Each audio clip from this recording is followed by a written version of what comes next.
Good evening. Hello. Welcome in. Happy Thursday, everybody. I got the Underdog shirt on today. I actually won this on a spinning wheel of fun on one of the Badge Bros streams last year, maybe the year before that. I don't remember. So that was pretty awesome. I got this shirt and a few tennis balls that my dog loved. So just figured I'd rep the Underdog stuff today. Welcome in. My name is Jason, aka Woo Woo J Train. This is Off the Rails. Just want to come in here and draft with some people, maybe chat a little bit, have some fun. I did have a commenter. There we go.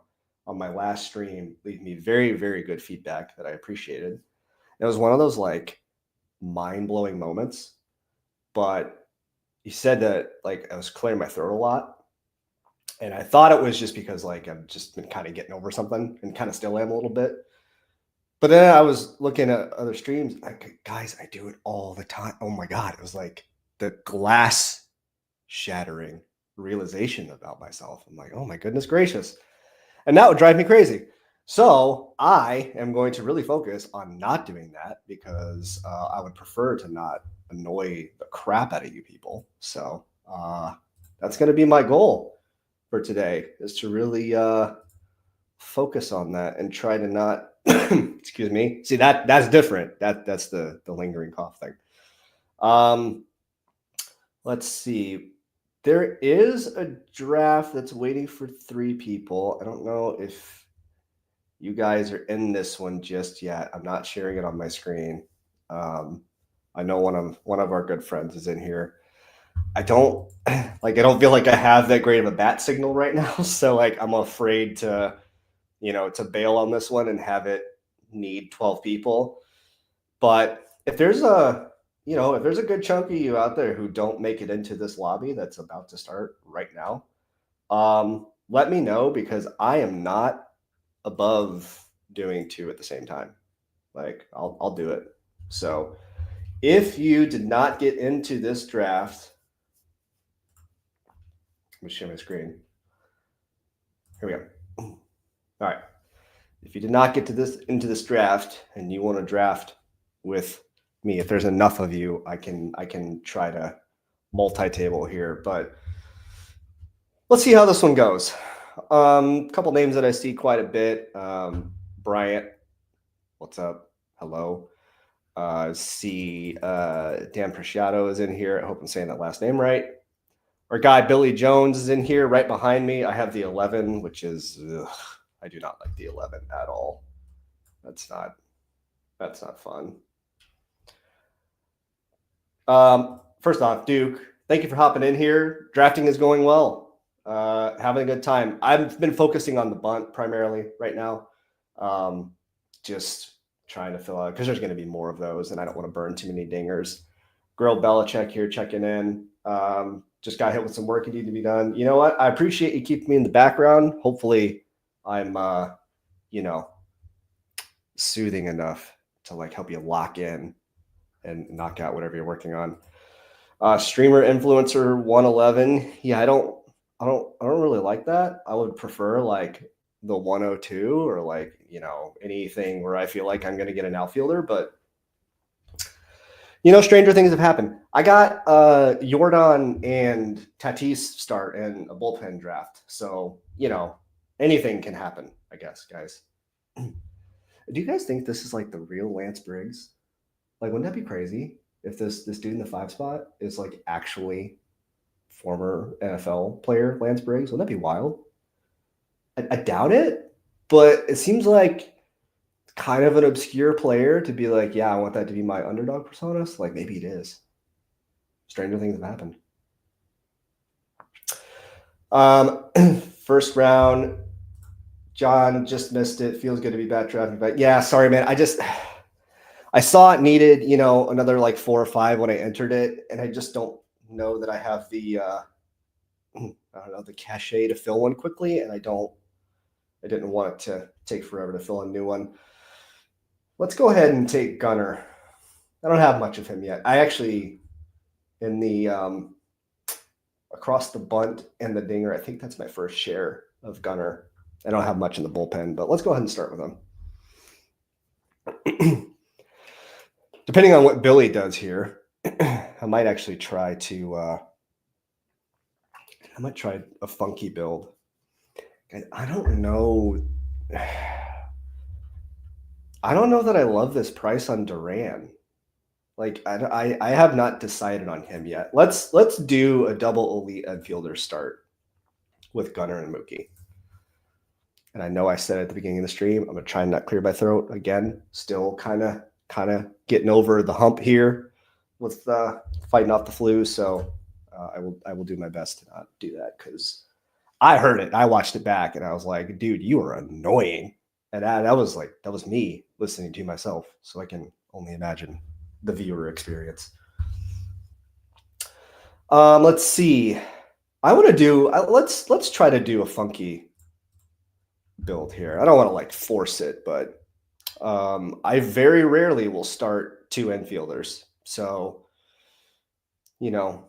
normally if I got to this sort of start, I would just shut off infielder until like the 14th round, and I'm really not kidding. But we'll just see how this draft goes. Outfielders are getting pushed up, pitchers are getting pushed down. Skeens just went at 20. It's an interesting environment.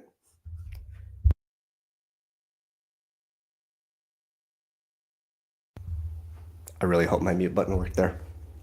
That was a bad one. So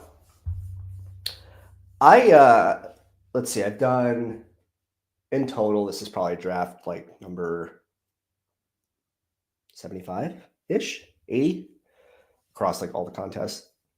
And I really like drafting in the middle. Like if I can get like the 7, 8, 9, I really, really like starting there, because I love to get I'm pushing up Tatis. Like I'm probably going to start taking him over. I might start taking him over Jordan. It depends. I don't want to be at 0 Jordan, but like I think Tatis's ADP is a little too low right now. So I'm definitely going to try to push him up a little bit. But if you can get a room where you can get Tatis at like the 9 or the 10, and then you can get like Julio Rodriguez or something back, like starting with those two guys feels absolutely incredible. Haven't gotten the 101 very often, but primarily I'll go with Ohtani in the 101 just because that's pretty much the only way you have access to him. Every once in a while, he'll go second. I think, honestly, my preference is Judge. Like I have concerns with Ohtani pitching this year. Maybe he doesn't run as much. Maybe he doesn't get as many at-bats. How much is that going to affect his production when you compare him to Aaron Judge, who is just on a different planet. So, but because you pretty much can only get access to Ohtani at the 101, I'll probably just keep taking him there just to get some shares, unless I get like an inordinate amount of first overall picks, and then I might pivot and do something like a Judge there. Going to be on the clock in a sec. I'm going to go ahead and start my outfield now. What's Billy got here? See, you got to know your room, right? You got to know who's around you to try to figure out what the best thing to do here is going to be. I'm going to take Santander because of the pop that he has, and we'll see if I don't know what to do with this Ian Happ price, guys. Like this seems a little high to me, but I mean he's paid it off. I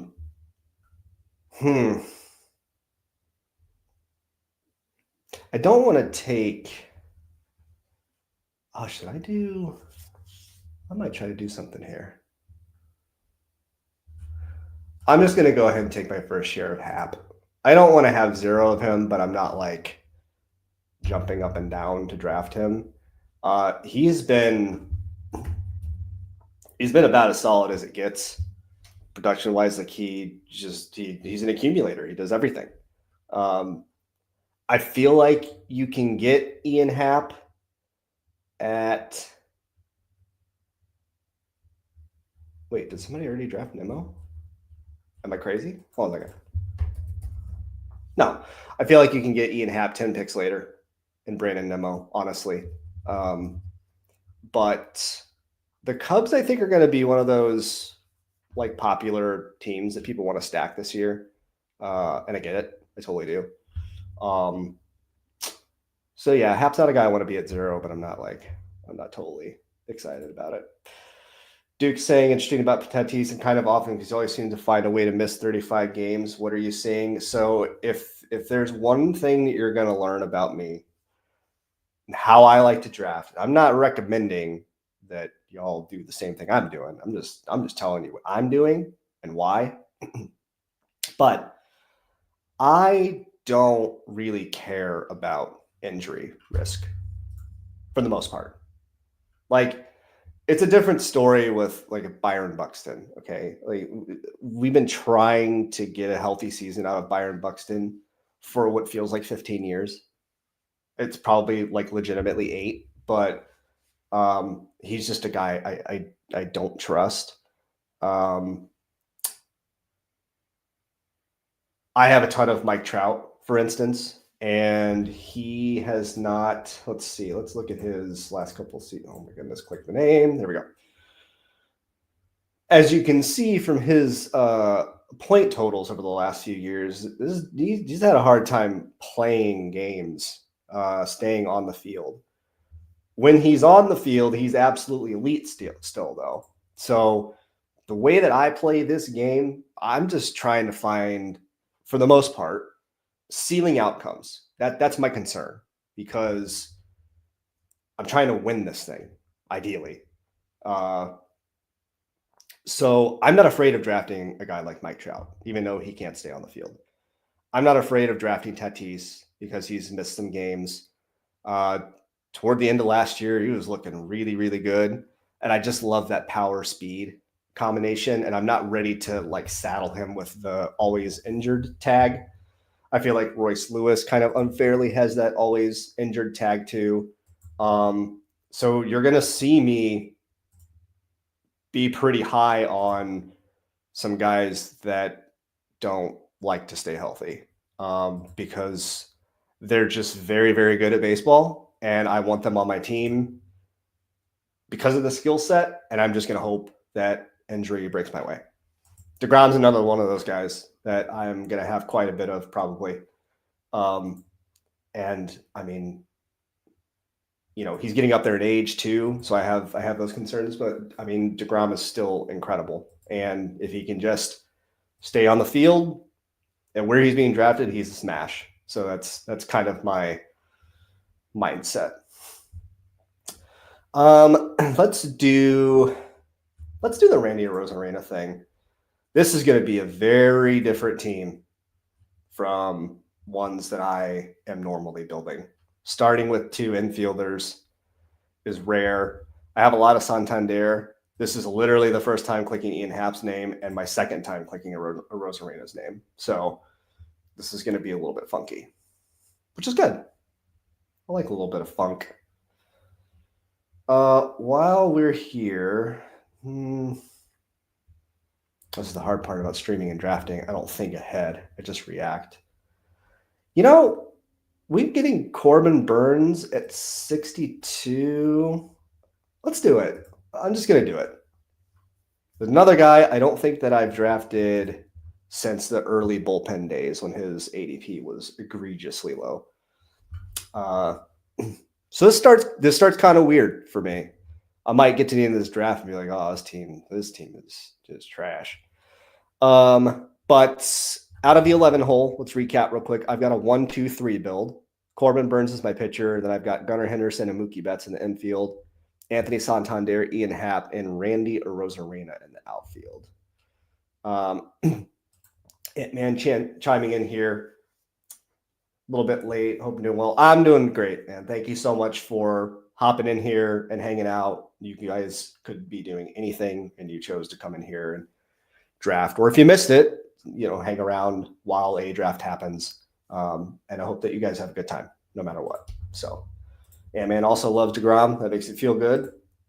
Duke. Fair enough. Tatis still spectacular StatCast numbers. Hung up on the early pick because you're also drafting Trout. Well, I'm just trying to put the injury thing out of my head, and it could go very terribly. I mean, Mike Trout could be out by mid-April for 4 months, and then I'm just in complete and total shambles. But I'm purely thinking of when these players are on the field, when he's getting at bats, when they're getting at bats, what is their ceiling? What can they do for a team if they're there? That's my mindset.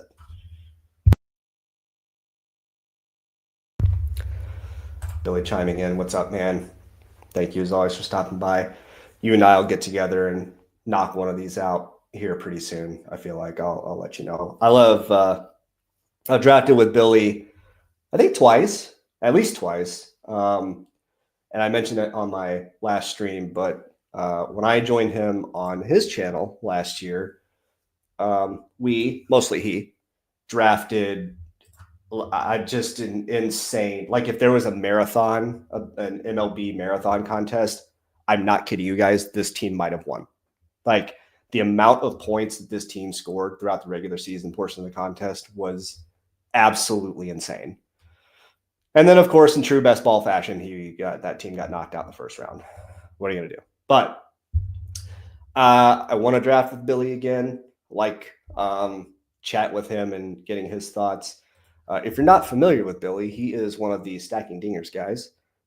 So if you're here and you don't know who the Stacking Dingers guys are, you need to go check them out. That's Dark Sheep, D4RKSH33P _.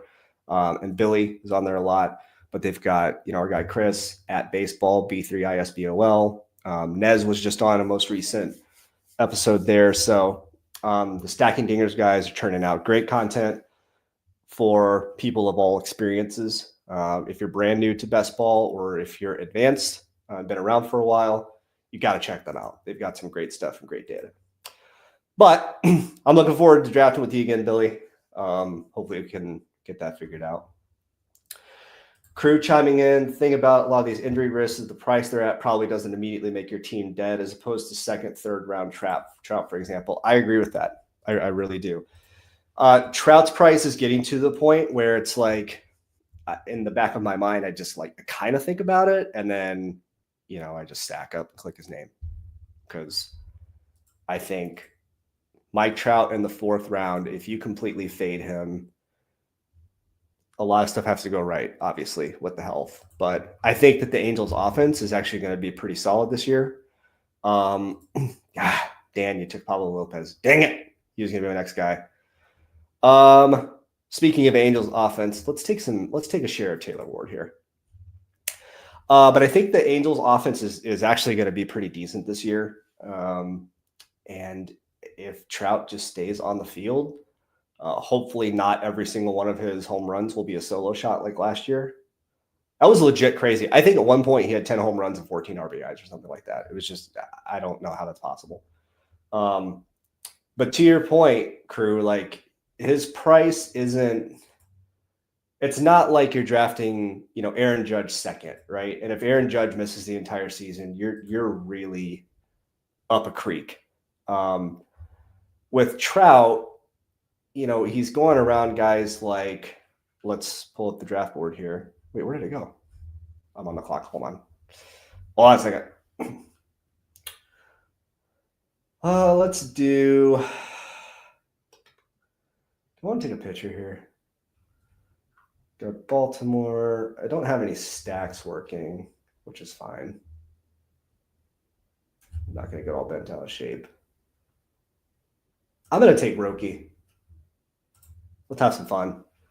I'm concerned that, he's not Rocky's not going to throw 160 innings this season, but he's most likely going to sign with a contender. It's probably going to be the Padres or the Dodgers, it sounds like. The Blue Jays are supposedly in the hunt, but the Blue Jays have had a hard time landing these guys that they're in the hunt for. So Roki is an incredible pitching prospect. Like, his stuff is nuts. And I think when he signs with either the Padres or Dodgers, his price is probably going to go up. So that was kind of my line of thinking. I'll just go ahead and take a share, just get a little bit of exposure right now. But back to the Trout conversation. He is going anywhere between, like, let's be crazy and call it 40 and 55, right? So he's going around Spencer Steer, Lawrence Butler, Riley Green, Seiya Suzuki. Like, just in a vacuum, let's eliminate the injury conversation altogether, right? Can you honestly make a case for taking Lawrence Butler over Mike Trout? Honestly. Maybe you can. Like, I'm not saying Lawrence Butler is bad by any stretch of the imagination. But when I just look at the pure player, 1v1, I'm taking Mike Trout over Spencer Steer and Nimmo and Butler and Green and Adolis and Seiya every single time. Because I believe that he is still absolutely elite. Could be wrong. I could be totally wrong. But that's where I'm at. So,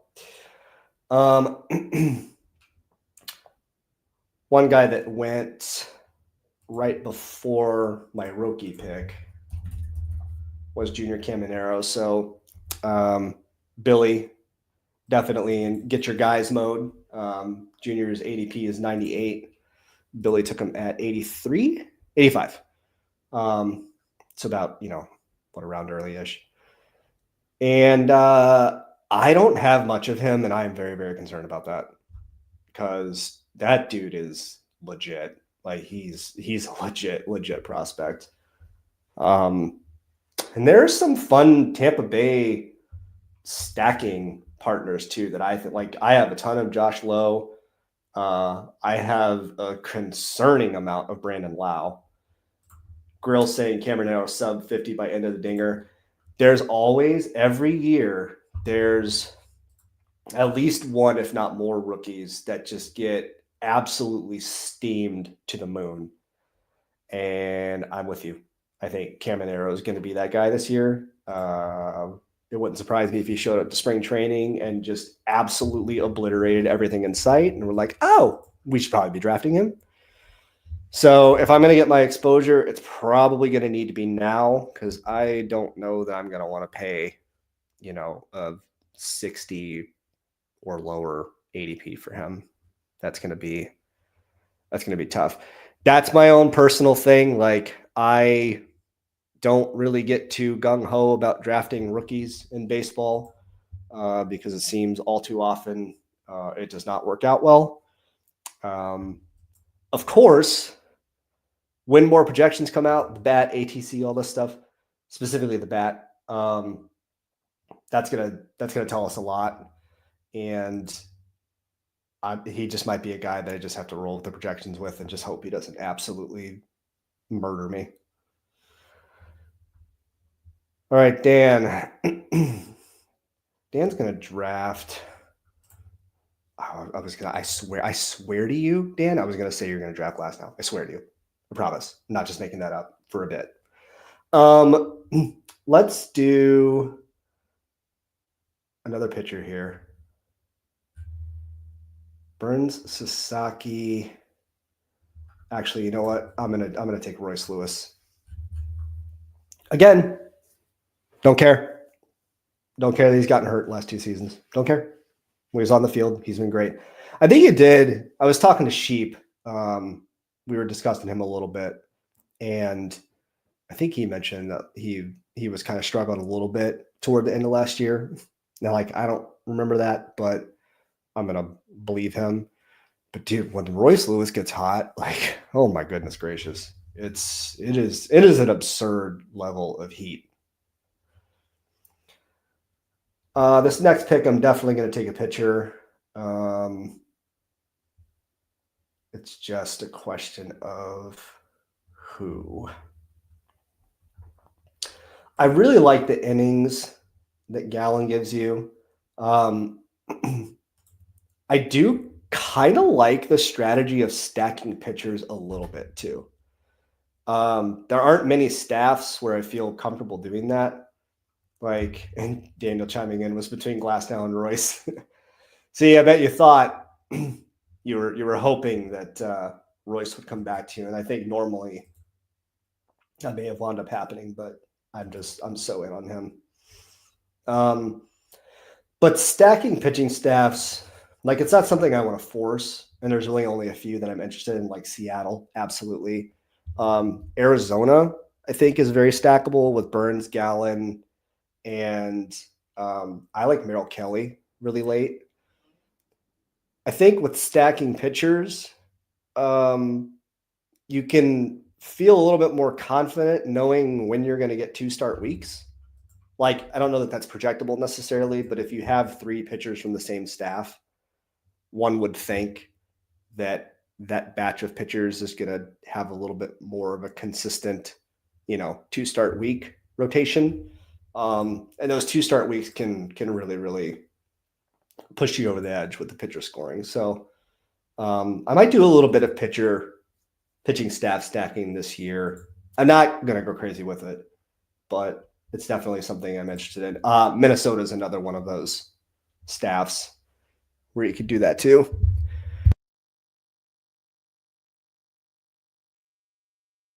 Excuse me. God, I really hope that mute button's working. If it's not, I'm so sorry. Ugh. I'm making sure my mic is blinking at me though before I, cough in your face. But back to the pitching staff stacking thing. Minnesota, I really like Pablo Lopez, Bailey Ober, Joe Ryan, David Festa is starting to get some love in the streets, and he's a final pick, a 20th round pick. So it's kind of an interesting staff to stack too. And then, the Dodgers have very, very good pitchers, but I'm very afraid of stacking them because the Dodgers don't need to have a regular rotation. They can go 6 or occasionally if they wanted to 7 guys, I'm sure, which is really going to limit the 2-start week thing. So elite pitchers in LA, not really a staff I want to stack necessarily. Duke chiming in on Caminero. We'll take on the new ballparks for the A's and Rays. Both teams are in line for substantial increases home run production, basically Yankee Stadium in Florida. Yeah, so I don't personally have any mind-blowing insight into that.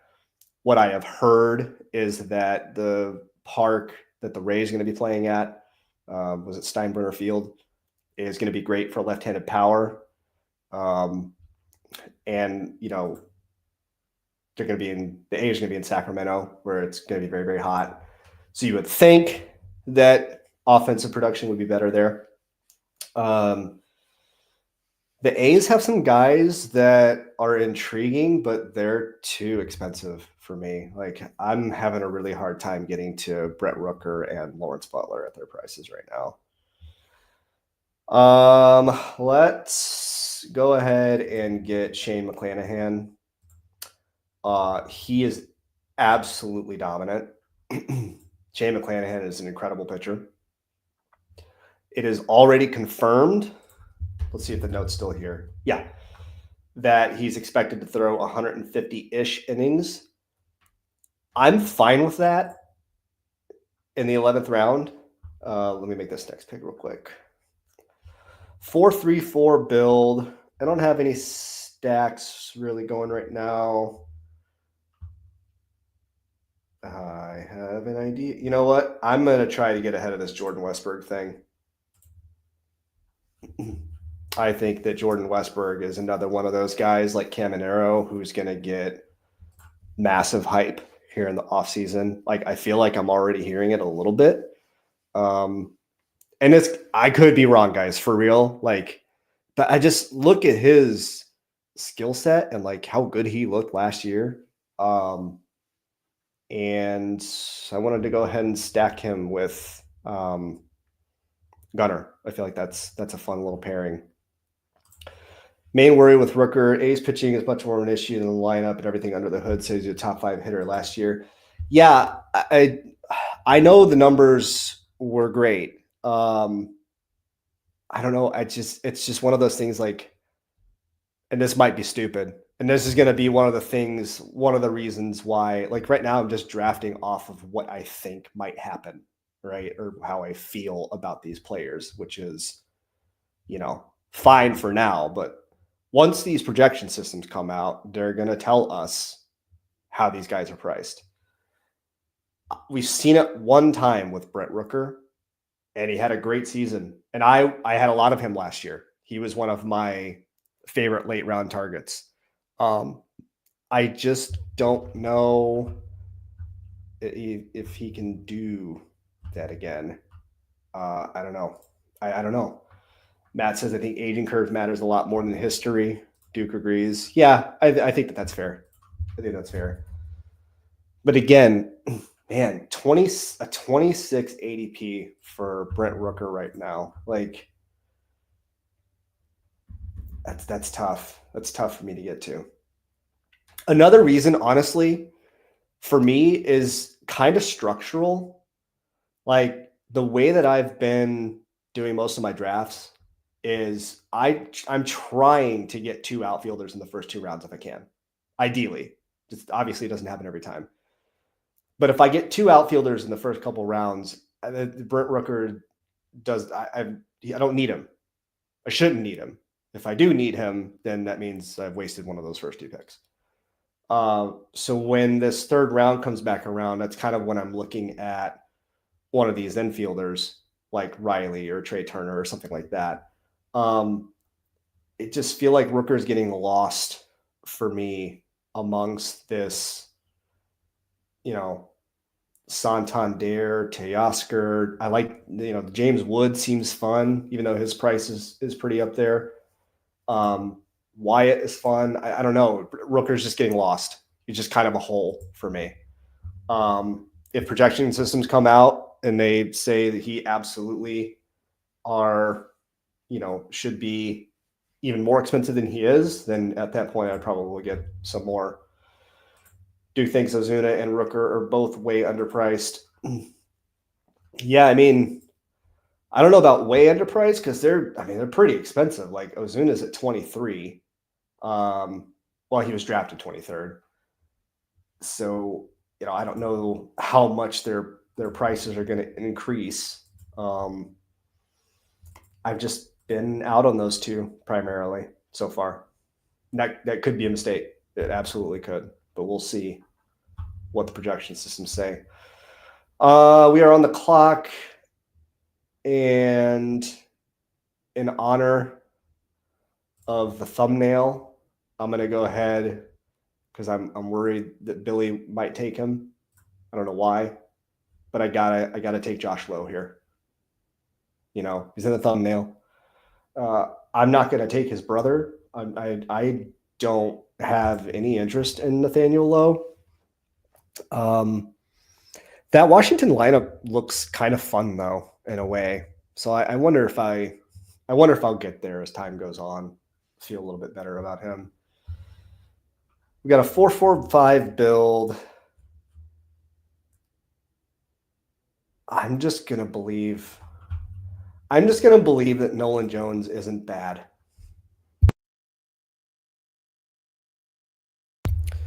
His price was crazy last year as a 3rd rounder. Okay, I'm not muted. His price was crazy last year in the 3rd round, and I was at 8%, like just even with the field on him. But I mean, this late in the 14th round, I'm willing to roll the dice on him and hope it works out. FK Coolers, if you mainly target 2 outfielders first 2 rounds, how much do Witt or Ellie need to slip before you pick one of them instead? I need to clarify that. If I have the 4 spot, okay, if I have the 4 spot and these 3 outfielders go, I'm taking Bobby Witt Jr. every single time. Every single time. Dude's incredible. Absolutely incredible.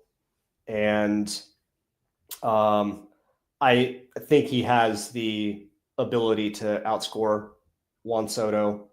Judge and Ohtani are just on different planets, but Bobby Witt is not a guy that I'm willing to fade.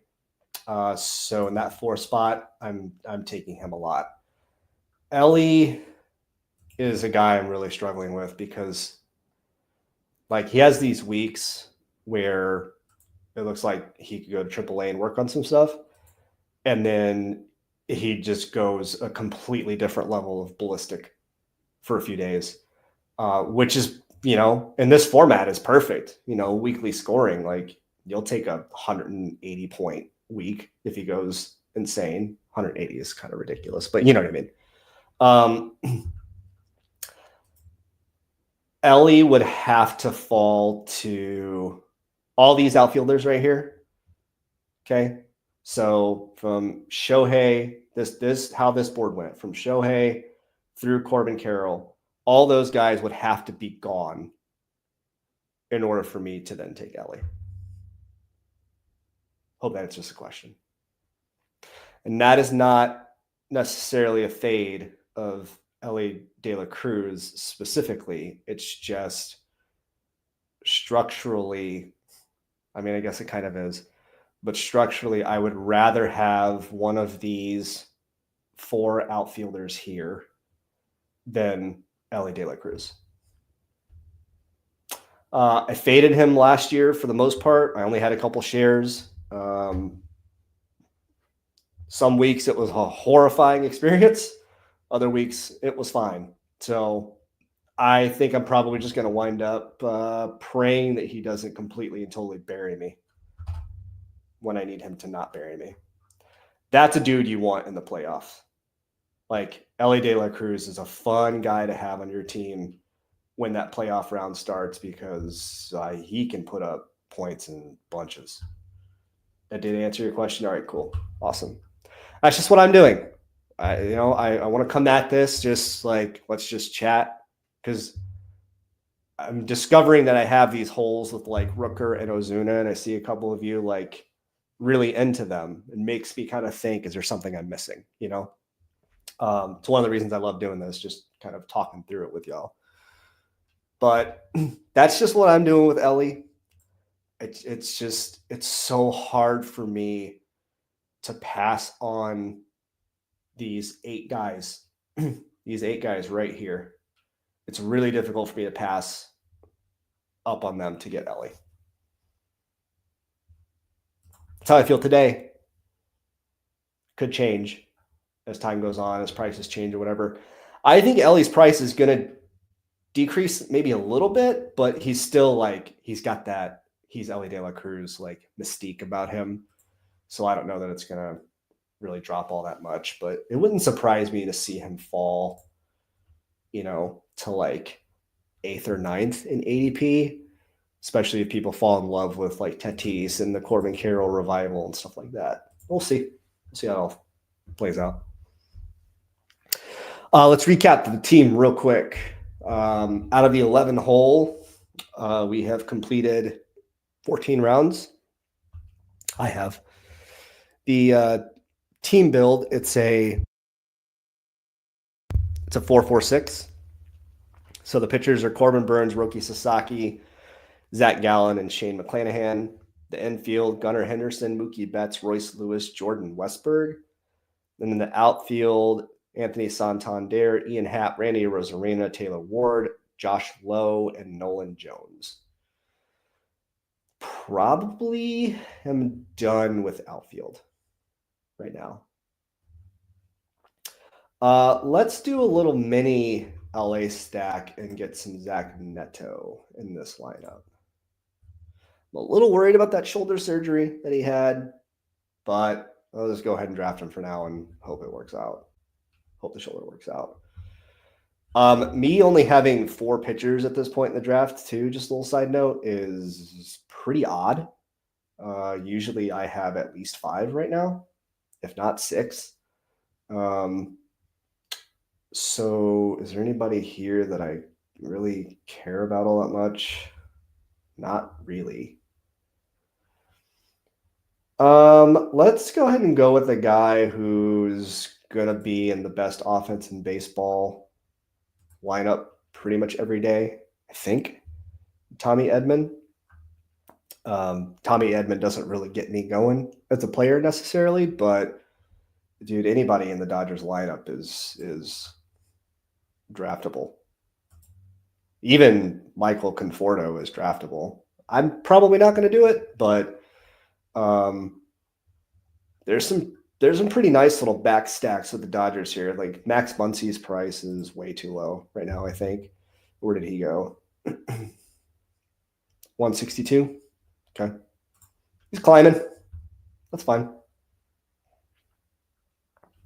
Let's look at the board. Let's see. I've got a 4.66. I really need to finish off this pitching staff. So just kind of forecasting how this team is going to end up. Definitely going to have at least 7 pitchers. I could get really weird and do an 8.66, but I don't know. I don't know that that's going to help me at all. This is probably a 7.76 build. Oops. Yeah, I think it's probably a 7.76 build. I feel good enough about this outfield, I think, to leave it alone. We'll see who's there and who falls. This group of players that we're currently drafting isn't really a group that like I'm in love with. Josh Young, I'm in love with Josh Young. I think that his price is borderline egregious. I really hope that the bat comes out and it agrees with me. Because if it doesn't, I'm up a creek. Because I believe Josh Young it's either him or Josh Lowe is my highest drafted player so far, period. I believe. It's either Grayson Rodriguez, Josh Lowe, or Josh Young. It's one of those 3. And I hope the projections bear that out. But there's not much that I love in this range of player. Chris Bassett is like super boring, but sometimes a boring pitcher at the very end or near the end of the draft is kind of nice. Like he's gonna go out there, he's gonna throw 170, maybe more innings. He's gonna strike out 1 person per inning almost, and he shouldn't give up too many earned runs. Like he had a great 2023. 1109 is a great score. Last year, not so much. But I feel like there's worse options than Chris Bassett. Tanner Hawk was really nice as like a 20th rounder, but I don't know that I love his price right now. I just don't see enough strikeouts there. I wish he struck more guys out. So I've been targeting these St. Louis outfielders a little bit. Alec Burleson's fine. Lars Nootbaar is fine. He's another one of those guys who just can't freaking stay healthy. So hopefully he can actually put together a healthy season and we can see what he can do over the course of an entire season. If Nate Eovaldi is still there, I might go to him. There's TJ Stats on Twitter. I think that's his Twitter handle. He was on a show with Dark Sheep. I believe it was the Sheep Seats, not Stacking Dingers. Talking about, pitching and stuff like that. And Nathan Eovaldi is a guy who, if I'm remembering correctly, I believe he's got ranked as at least top 50, top 40, top 50, something like that. And he's going off the board as the 62nd pitcher, so he might be a value. I just noticed this very interesting build that's happening from the 6th spot, a 6.92 currently. It might be an auto or rankings issue. If you only draft 3 outfielders or 4 outfielders in a draft, your team is dead. So don't do that. Don't draft 3 or 4 of any position. Eovaldi just went. Yeah, Dan, just too sharp, too smart. Wish you were stupid, but you're not. So here we are. Gavin Williams, come on down. Let's keep doing it. Let's go. I had a feeling he wasn't going to make it back to me. And it's not like, I wasn't like trying to keep him a secret or anything. It's not like I was sitting here like, oh my God, oh, Nathan Eovaldi, come on down. I was just like, all right, if he's there, I'll take him. But he wasn't. So, Gavin Williams, you're up again. On the subject of stacking, does there reach a point where you feel like you've done too many hitters for a team? Is 5 or 6 okay? Let me make a pick real quick, and then I'll answer that question. I talked about it earlier. Let's go ahead and stack the Arizona pitchers and get Merrill Kelly. Doing a little bit of a reach to get there, but I'm gonna do something a little weird here. Okay, on the subject of stacking. So I believe the Stacking Dingers guys are going to talk about this in an upcoming episode. I think they alluded to that on the most recent one, where they're going to actually show data. I personally am not comfortable with having more than 3 players from one team in one position. Okay. So let's take the Dodgers, right? I wouldn't be horribly comfortable with having Mookie, Muncy, Edman, and Will Smith. 4 in one position feels bad. Feels a little risky. Further, I think the most I've ever stacked one team is 5 players, and I'm hesitant to do that. There are only a couple of offenses where I think that you can actually do that, and it could be smart. Like the Dodgers, I mean, if you can do a 5 stack with like Ohtani, you'd have to reach to get Teoscar, but you can do it. But if you get like Ohtani, maybe Teoscar if you do the reach, but definitely Muncy, Smith, Edman. Like, I'd feel comfortable stacking 5 Dodgers. I feel comfortable stacking 5 Braves. I feel comfortable stacking 5 Rangers. But there are only a couple of offenses where I would even want to entertain doing more than 4. That's just my personal preference. The stacking data is going to come out at some point, thanks to the Stacking Dingers guys. I believe that they've got something coming. Like, guys, I'm not affiliated with them, okay? So I don't 100% know exactly what they're doing, but I do know that they did that last year, and we could reference their stuff from last year if we wanted to. But I believe they're going to do the same thing for this most recent season. Okay. So that's just my personal thing. I don't want to have more than 3 from one team at any one position. And for the most part, I don't want to have more than 4 from any one team, period, unless it's very specific offenses. I hope that answers your question. Is that correct? I don't know. I don't know if that's correct. That's just what I'm comfortable doing. It just feels weird to have, if you have 6 infielders, right? It would feel weird to have 4 of them from one offense to me. It just wouldn't look right. If the schedule doesn't go your way, they get a rain out or 2 and like the playoffs, and it's that one team, like you're just kind of screwed. And maybe I'm overthinking it. And again, maybe that's bad. But if that stacking data comes out, we may be able to actually point to something that we can feel confident in. So I hope that sufficiently answers your question. All right. I said this was probably a 776 build. I think I'm probably going to go ahead and make that a thing. There's always an infielder. These outfielders, when you get late, man, it gets hairy.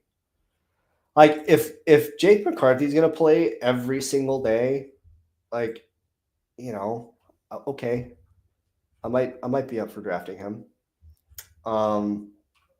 Jesus Sanchez is kind of fun,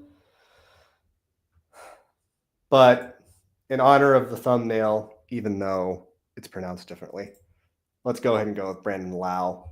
A little mini with Josh Lowe. I need to stop doing that. I don't want to have combinatorial ownership that's too common amongst players. But man, I have a few Josh Lowe, Brandon Lowe teams.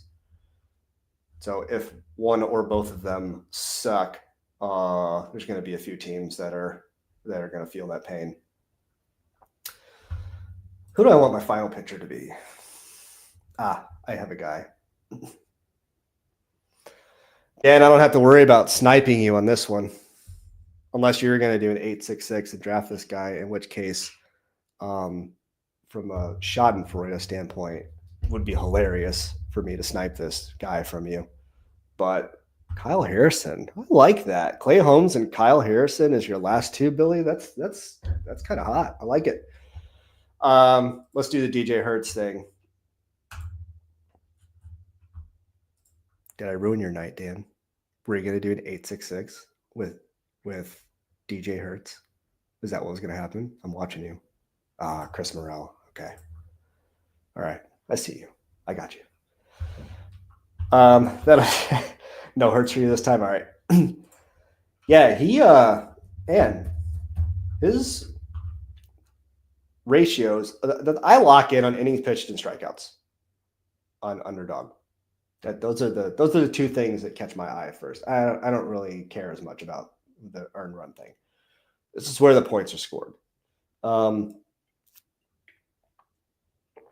He looked great last year.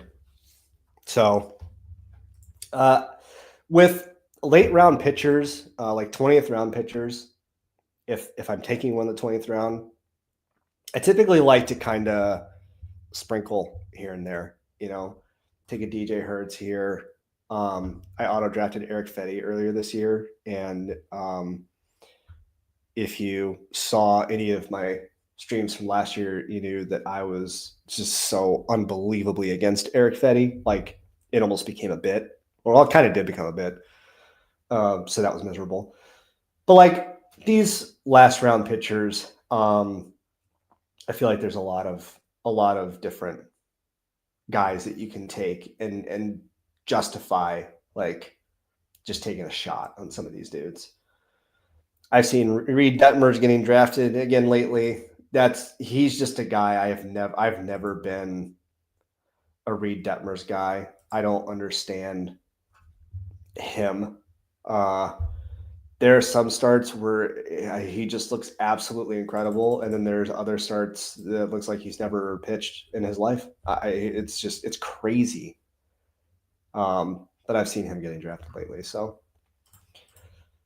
a lot of times the last round or two, I'm looking for an infielder. So Jake Cronenworth is kind of a nice way to finish it off, getting some Christian Encarnacion Strand.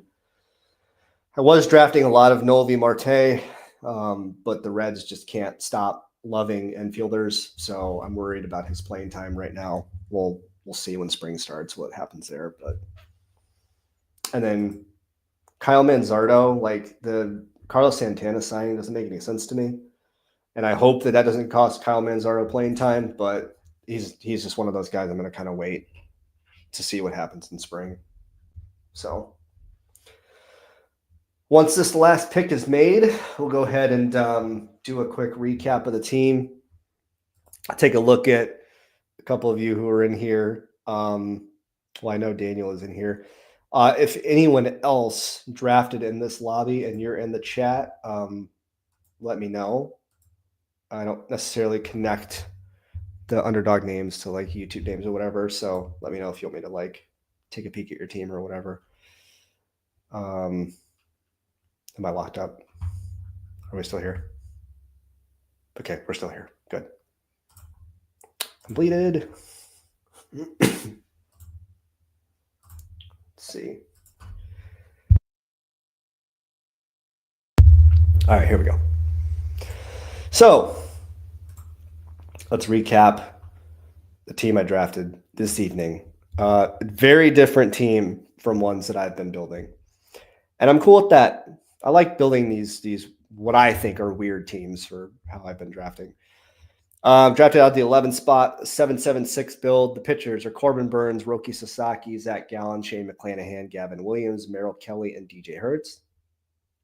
The infield, Gunnar Henderson, Mookie Betts, Royce Lewis, Jordan Westberg, Zach Neto, Tommy Edman, and Brandon Lowe.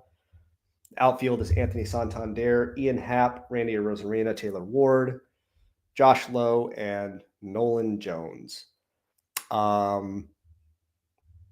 This team is different.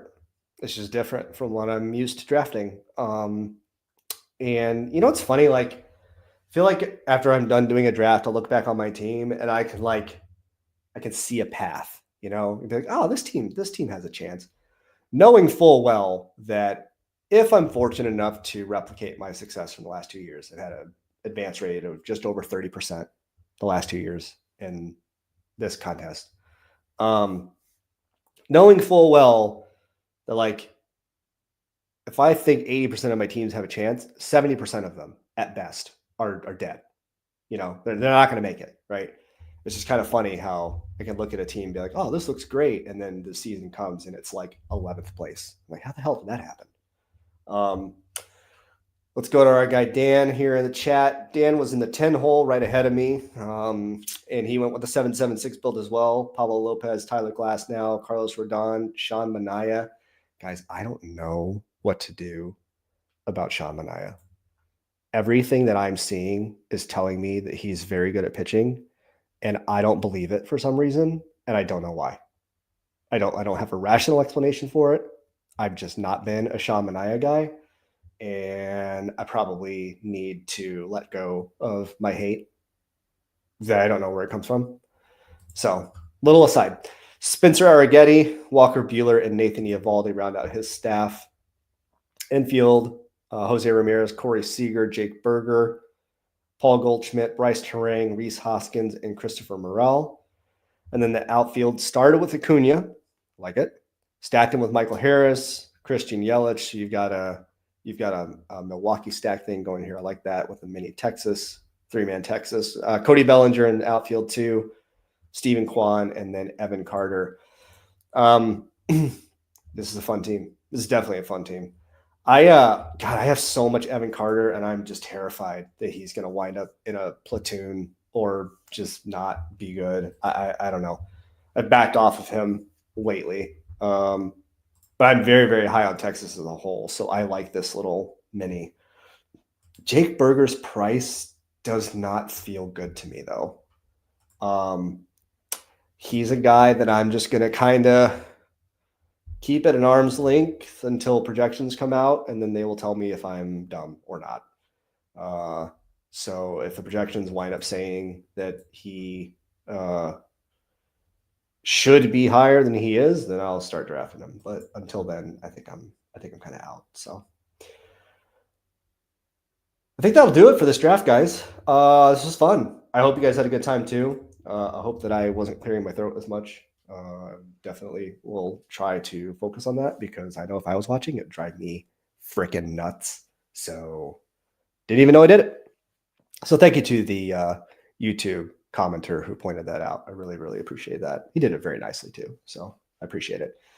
If you guys could, I should have said this a long time ago, but hope you had a good time here, right? There's the whole point. Just come in here, draft with some people, chat about baseball, have fun, maybe have a few laughs along the way. That's the goal.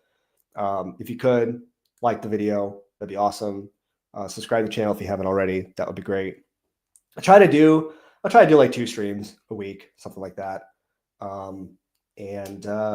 Just a little passion project. I love doing this. I love drafting. I love talking baseball. So I appreciate anyone who came out here live and hung out. Again, you guys could be doing anything and you chose to spend an hour with me, and I greatly appreciate that. Anyone watching the VOD, thank you for checking it out. If you have any comments, feedback, anything, feel free to leave it. I appreciate it. My guy Ricky checking in. What's up, man? All love to you and the family. Can't believe baseball drafting season's here already. Hopefully I see you in the lobbies. We got that bunt contest. The bunt is a perfect contest for people to get their feet wet and learn how this works. It's only $3. It's a 20 entry max. So you can max that thing out and you have just as much of a chance as people who normally max all tournaments, right? It's a great way to learn how to play this game. I will be maxing the bunt, probably all of them. I just love that contest. So definitely check out the bunt.